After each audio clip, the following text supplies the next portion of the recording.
Hi hello friends, ನಾನು ನಿಮ್ಮ ರೂಪ. ಚಿನ್ನದ ಮನಸ್ಸು ಚಾನೆಲ್ಗೆ ಸ್ವಾಗತ. ಬನ್ನಿ, ಇವತ್ತಿನ ವಿಡಿಯೋದಲ್ಲಿ ವೆರೈಟಿಯಾಗಿ ಮಕ್ಕಳಿಗೆ ತುಂಬಾ ಇಷ್ಟ ಆಗುವಂಥ ಸ್ನ್ಯಾಕ್ಸನ್ನು ಹೇಳ್ಕೊಡ್ತಾ ಇದ್ದೀನಿ.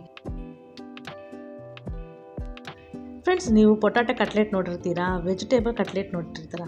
ಒಮ್ಮೆ ಈ ರೀತಿ ಬ್ರೆಡ್ಡಿಂದ ಮಾಡಿದಂತಹ ಕಟ್ಲೆಟನ್ನು ತೋರಿಸ್ತಾ ಇದ್ದೀನಿ.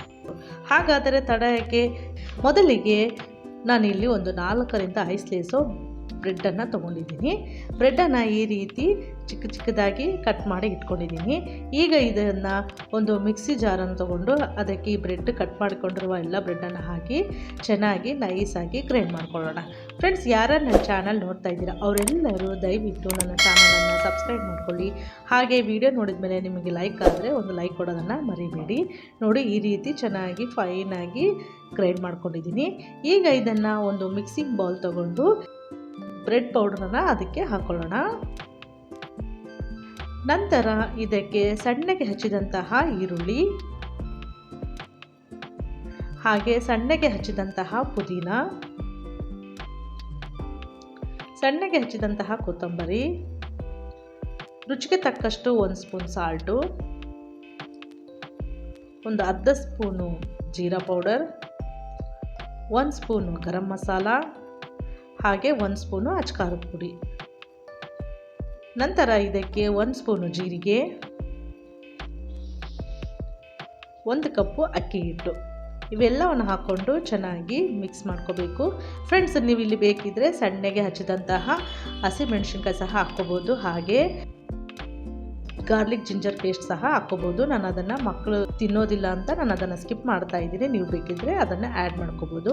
ಈಗ ಚೆನ್ನಾಗಿ ಎಲ್ಲವನ್ನು ಮಿಕ್ಸ್ ಮಾಡಿಕೊಂಡು ಇಲ್ಲಿ ನಾನು ತೋರಿಸುವ ರೀತಿಯಲ್ಲಿ ಸ್ವಲ್ಪ ನೀರನ್ನು ಚಿಮುರಿಸ್ಕೊಂಡು ಕಲಿಸ್ಕೋಬೇಕು. ಯಾಕಂದರೆ ಬ್ರೆಡ್ಡು ಅಕ್ಕಿ ಇಟ್ಟಿರೋದ್ರಿಂದ ಜಾಸ್ತಿ ನೀರು ಹಾಕ್ಬಿಟ್ರೆ ಬೇಗನೆ ತೆಳುವಾಗುವ ಸಾಧ್ಯತೆ ಇರುತ್ತೆ. ನೋಡಿ, ಈ ರೀತಿ ಸ್ವಲ್ಪನೇ ನೀರನ್ನು ಹಾಕ್ಕೊಂಡು ಈ ರೀತಿ ಚೆನ್ನಾಗಿ ಎಲ್ಲವನ್ನು ಮಿಕ್ಸ್ ಮಾಡಿಕೊಂಡು ಈ ರೀತಿ ಕೈಯಿಂದ ಚೆನ್ನಾಗಿ ಕಲಿಸ್ಕೋಬೇಕು. ಈಗ ಕಲಿಸ್ಕೊಂಡ್ಮೇಲೆ ಈಗ ಸ್ವಲ್ಪ ಕೈಗೆ ಸ್ವಲ್ಪ ಎಣ್ಣೆಯನ್ನು ಸವರ್ಕೊಂಡು 2 ಕೈಗೂ ಈ ರೀತಿ ಸ್ವಲ್ಪ ಹಿಟ್ಟನ್ನು ತಗೊಂಡು ಚೆನ್ನಾಗಿ ರೌಂಡ್ ಶೇಪ್ ಮಾಡಿಕೊಂಡು ಈ ರೀತಿ ಕೈಯಲ್ಲಿ ಒತ್ಕೋಬೇಕು. ನಿಮಗೆ ಯಾವ ಸೈಜ್ ಬೇಕು ಆ ಸೈಜಲ್ಲಿ ಮಾಡ್ಕೋಬೋದು.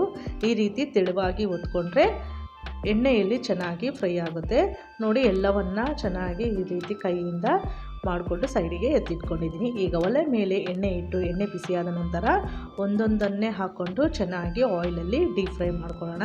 ಫ್ರೆಂಡ್ಸ್, ಮನೆಯಲ್ಲಿ ಏನಾದರೂ ಬ್ರೆಡ್ ಉಳಿದಿದ್ರೆ ಅದನ್ನು ವೇಸ್ಟ್ ಮಾಡದೆ ಈ ರೀತಿ ಬ್ರೆಡ್ಡಿನಿಂದ ಒಂದು ಕಟ್ಲೆಟನ್ನು ಮಾಡಿ ಮಕ್ಕಳಿಗೆ ಕೊಡಿ. ತುಂಬಾ ಇಷ್ಟಪಟ್ಟು ತಿಂತಾರೆ. ಮಕ್ಕಳು ಸಾಯಂಕಾಲ ಶಾಲೆಯಿಂದ ಬಂದ ಮೇಲೆ ಏನಾದರೂ ಸ್ನ್ಯಾಕ್ಸ್ ಕೇಳ್ತಾ ಇರ್ತಾರೆ. ಆಗ ನಾವು ಹೊರಗಡೆದನ್ನು ಕೊಡಿಸದೆ ಈ ರೀತಿ ಮನೆಯಲ್ಲೇ ಮಾಡಿಕೊಟ್ರೆ ಆರೋಗ್ಯಕ್ಕೂ ಒಳ್ಳೆಯದು, ಮಕ್ಕಳುಗಳು ಸಹ ತುಂಬಾ ಇಷ್ಟಪಟ್ಟು ತಿಂತಾರೆ.